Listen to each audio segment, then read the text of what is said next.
বিসমিল্লাহির রহমানির রহিম। সালাম ও শুভেচ্ছা সবাইকে। আমাদের মুসলিম সমাজে দাজ্জাল, ইমাম মেহেদী, হযরত ঈসা আলাইহিস সালাম নিয়ে অনেক ভুল ধারণা বা অনেক গল্প প্রচলিত আছে। আমরা সবাই এই কথা শুনেছি কিংবা জানি যে এই তিনজন পৃথিবীর শেষ মুহূর্তে আসবেন। শেষের দুইজন অর্থাৎ ইমাম মাহদী এবং হযরত ঈসা আলাইহিস সালাম দুইজন মিলে প্রথম জন অর্থাৎ দাজ্জালকে পরাজিত করবেন। পৃথিবীতে আবার শান্তি পরিপূর্ণতা পাবে, এরপর হবে কিয়ামত। এই গল্প আমরা শুনেছি আমাদের বাপদাদাদের কাছ থেকে, তারা শুনেছে তাদের বাপদাদাদের কাছ থেকে। এই গল্প শুনে শুনে 1400 বছর আমরা আশায় বুক বেঁধে আছি যে কবে তারা আসবে, কবে আমাদের অপেক্ষার প্রহর শেষ হবে। কিন্তু কোনোদিন কি আমরা চিন্তা করেছি যে এই গল্প কতটুকু সত্য, এইসব গল্পের মূলত মূল ভিত্তি কি, নাকি এইসব বানোয়াট মিথ্যা গল্প কাহিনী? আমি ব্যক্তিগতভাবে এইসব গল্প বিশ্বাস করতাম, কিন্তু যখন কোরআন পড়ে বা এসব প্রশ্নের উত্তর খুঁজতে গেলাম, তখন এসব প্রশ্নের উত্তর নিয়ে যে আমার ধারণা, সেই ধারণার মধ্যে অনেক নতুন প্রশ্নেরও তৈরি করেছে। এবং সেই প্রশ্ন খুঁজতে গিয়ে মনে হলো যে এইসব গল্প সম্পর্কে, এসব ধারণা সম্পর্কে বা কোরআনে কোথায় কি কোন অবস্থায় আছে, সেই আলোচনা করাটা খুব জরুরি। মূল প্রসঙ্গে যাবার আগে আমাদের জানা দরকার যে আল্লাহ কোরআন সম্পর্কে কি বলেছেন, আল্লাহ কোরআন সম্পর্কে বা কোরআনকে কিভাবে সার্টিফাই করেছেন, কিভাবে কোরআনের অবস্থান ব্যাখ্যা করেছেন। 2 নম্বর সূরা 2 নম্বর আয়াতে কোরআনকে সন্দেহাতীত অর্থাৎ নো ডিবেট রেখেছেন, যে কোরআন সন্দেহাতীতেরও ঊর্ধ্বে। একই সূরার 185 নম্বর আয়াতে আল্লাহ হেদায়েতের সুস্পষ্ট প্রমাণ বলেছেন এই কোরআনকে। 5 নম্বর সূরার 3 নম্বর আয়াতে হচ্ছে যে দিন পরিপূর্ণ দিন হিসাবে কোরআনকে আখ্যায়িত করেছেন, যে কমপ্লিট কোড অফ লাইফ। তারপরে সূরা বাকারার 185 নম্বর আয়াত, 25 নম্বর সূরার 1 নম্বর আয়াতে হচ্ছে সত্য এবং মিথ্যার মধ্যে পার্থক্যকারী বা নির্ণয়কারী হিসেবে হচ্ছে যে কোরআন কে সার্টিফাই করা হয়েছে। তারপরে 15 নম্বর সূরার 1 নম্বর আয়াতে, 36 নম্বর সূরার 59 নম্বর আয়াতে, 12 নম্বর সূরার 1 নম্বর আয়াতে, 26 নম্বর সূরার 2 নম্বর আয়াতে, 27 নম্বর সূরার 1 নম্বর আয়াতে, 28 নম্বর সূরার 2 নম্বর আয়াতে, 43 নম্বর সূরার 2 নম্বর আয়াতে, 44 নম্বর সূরার 2 নম্বর আয়াতে, 16 নম্বর সূরার 79 নম্বর আয়াতে কোরআনকে সুস্পষ্ট এবং ব্যাখ্যাকারী হিসেবে আল্লাহ তাআলা ডিক্লেয়ার করেছেন, যে কেয়ারফুলি এক্সপ্লেনিং।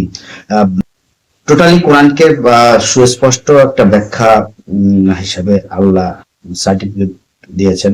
তারপরে সব ধরনের উদাহরণ দেওয়া আছে এবং সম্পূর্ণ বিস্তারিত কোরআন আল্লাহ বলেছেন 6 নম্বর সূরার 114 নম্বর আয়াতে। কোরআনকে আল্লাহ এভাবে একদম সুস্পষ্ট নানান রকমের ডেজিগনেশন আখ্যায়িত করেছেন। যেহেতু কোরআন সকল সত্য মিথ্যার পার্থক্য নির্ণয়কারী, আমরা কোরআনের এই বিশেষণটিকে ব্যবহার করে এই যে ঘটনা দাজ্জাল, ইমাম মেহেদী, হযরত ঈসা আলাইহিস সালামের এই ঘটনাকে কোরআন দিয়ে বোঝার চেষ্টা করব। সবার আগে একটা জিনিস মনে রাখতে হবে, এবং যেটা আমাদের ইমানের সাথে সম্পর্কিত, সেটা হচ্ছে কোরআনে যা কিছু বলা হয়নি সেগুলো আমাদের ধর্ম বা দিন হিসেবে বা দিনের ব্যাপারে খুব গুরুত্বপূর্ণ না, এবং যা কিছু কোরআনের সাথে সাংঘর্ষিক তা কিন্তু আবার অবশ্যই বর্জনীয়। হযরত ঈসা আলাইহিস সালাম কি পৃথিবীতে দ্বিতীয়বার আসবেন, এই প্রশ্ন বা এই যে কাহিনী আমরা জানি 1400 বছর যাবত যে আমরা শুনছি, সেই হাদিস ভিত্তিক কথা, সেই প্রশ্নের উত্তর খুঁজতে হলে আমাদের দেখতে হবে যে উনি জীবিত নাকি মৃত। উনি দ্বিতীয়বার পৃথিবীতে আসবেন, আল্লাহ এই ধরনের কথা কোথায় বলেছেন কিংবা বলেছেন কিনা।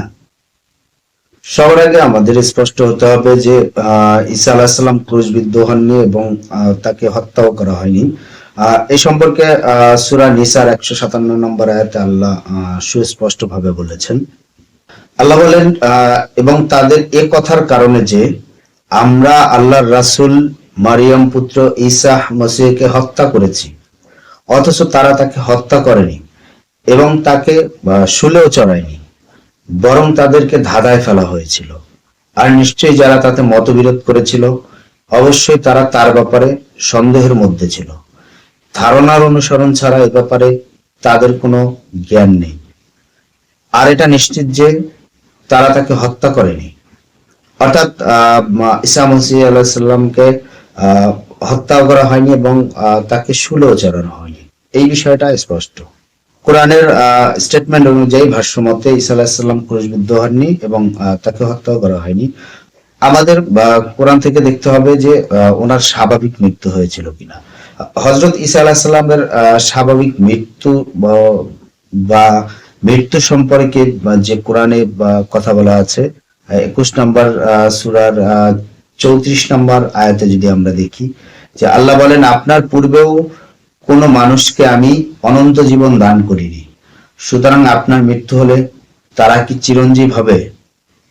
এখানে বোঝা যাচ্ছে যে কেউই অমর না। আপনি বলতে পারেন যে হযরত ঈসা আলাইহিস সালামও অমর নয়, তিনি পৃথিবীতে দ্বিতীয়বার আসার পরে হচ্ছে যে কিয়ামতের আগে ওনার মৃত্যু ঘটবে। তাহলে একটা জিনিস আমরা দেখি যে ওনার সম্পর্কে আর কি কি বলা হয়েছে।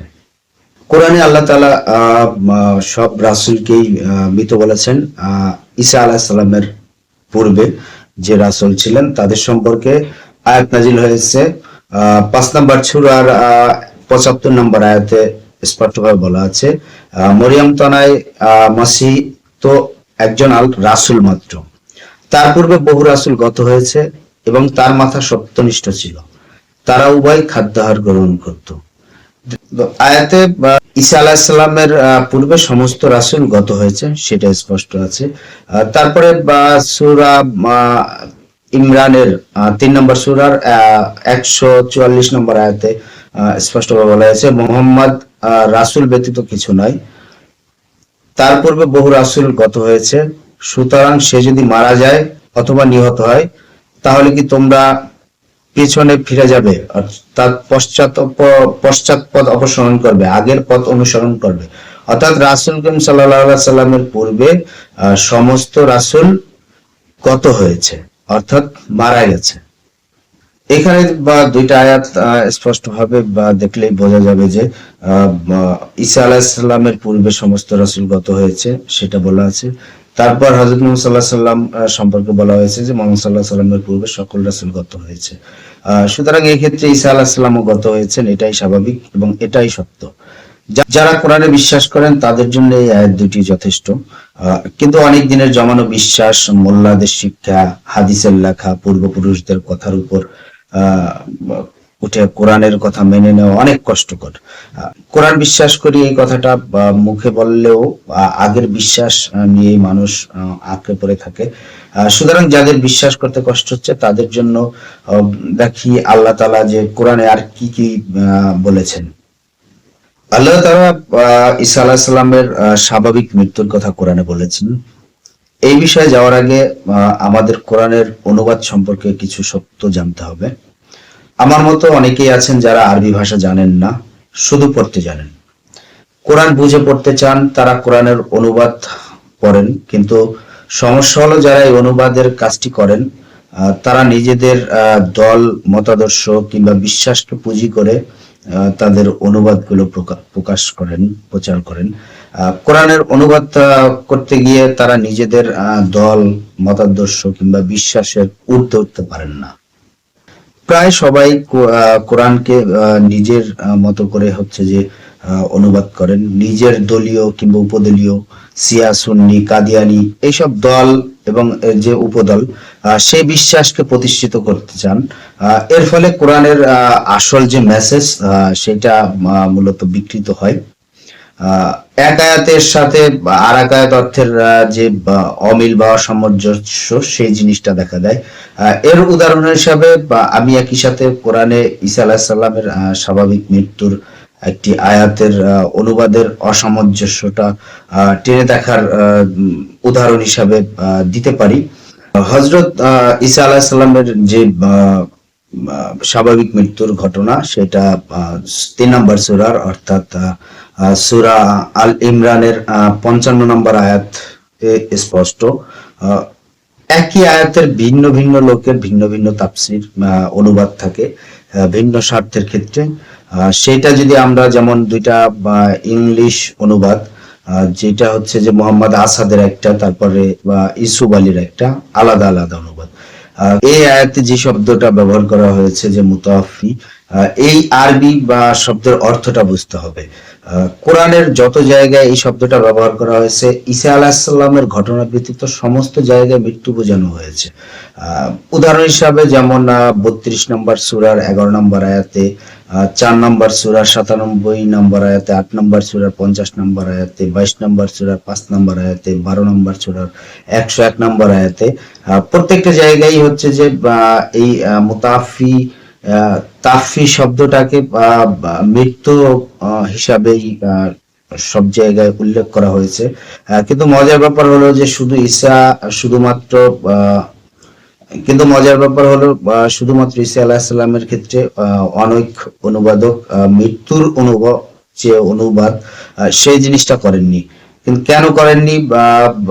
কারণ ওই যে বললাম, নিজেদের যে দলীয় উপদলীয় শিয়া সুন্নি কাদিয়ানি এই সব বিশ্বাস কে কেন্দ্র করেই মূলত এভাবে হচ্ছে যে মানুষ কোরআনের আয়াত দিয়ে যে নিজেদের অর্থ করে নিজেদের প্রচলিত বিশ্বাসকে প্রচার করে।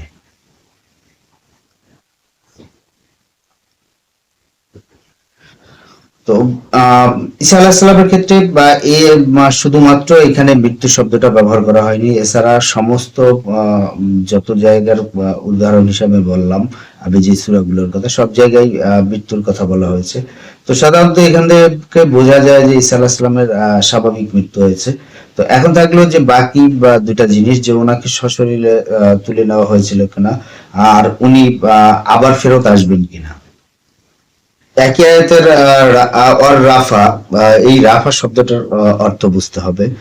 এক একজন এক এক ভাবে অনুবাদ করেছেন, যে অনেকেই অনুবাদ করেছেন রেইস অর্থাৎ উঠিয়ে নেওয়া, অন্যদিকে আবার কিছু হচ্ছে যে এক্সলেট হিসাবে হচ্ছে যে অনুবাদ করেছেন যে সশরীরে তুলে নেওয়া।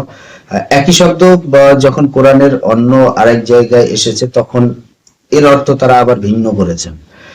যেমন 19 নম্বর সূরার 57 নম্বর আয়াতে আল্লাহ ইদ্রিস আলাইহিস সম্পর্কে বলেছেন, এবং 94 নম্বর সূরার 4 নম্বর আয়াতে আল্লাহ হযরত মুহাম্মদ সাল্লাল্লাহু আলাইহি সাল্লামকে বলেছেন।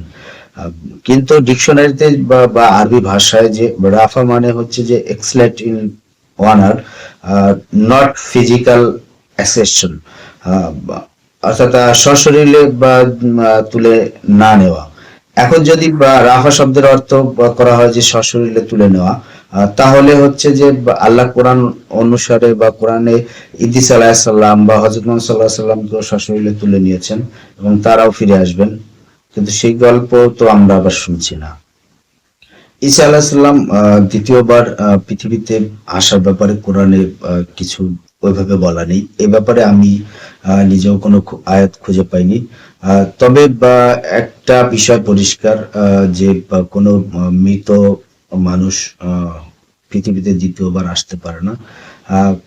কোরআনে সূরা মায়দার 117 নম্বর আয়াতে ঈসা আলাইহিস সালাম সম্পর্কে যেই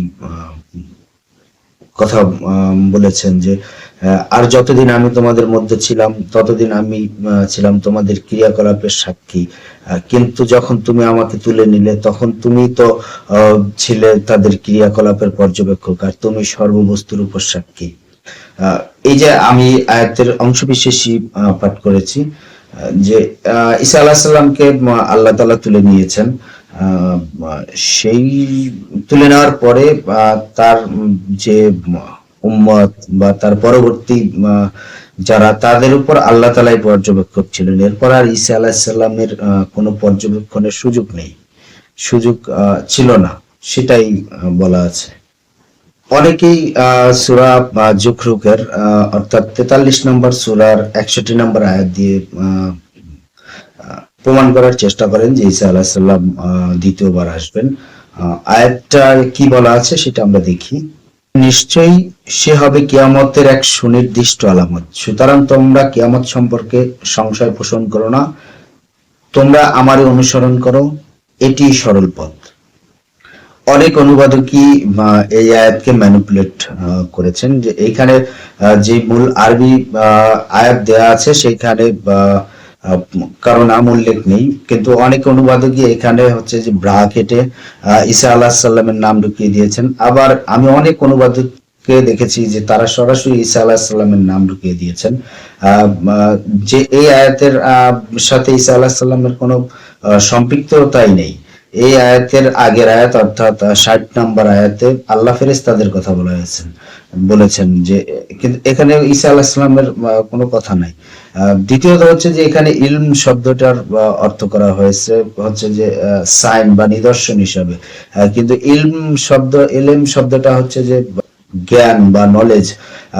সুতরাং দ্বিতীয় যে অনুবাদটা অর্থাৎ নলেজ, সেই জিনিসটা এখানে খুব গুরুত্ব পেয়েছে। এখানে নিদর্শন শব্দটা মূলত ভুল অর্থ হতে পারে। যাই হোক, এরকম অনেক রকমের বিতর্ক আছে, কিন্তু আমি কোরআন ভিত্তিক কিছু কথা, কিছু উদাহরণ দেওয়ার চেষ্টা করেছি।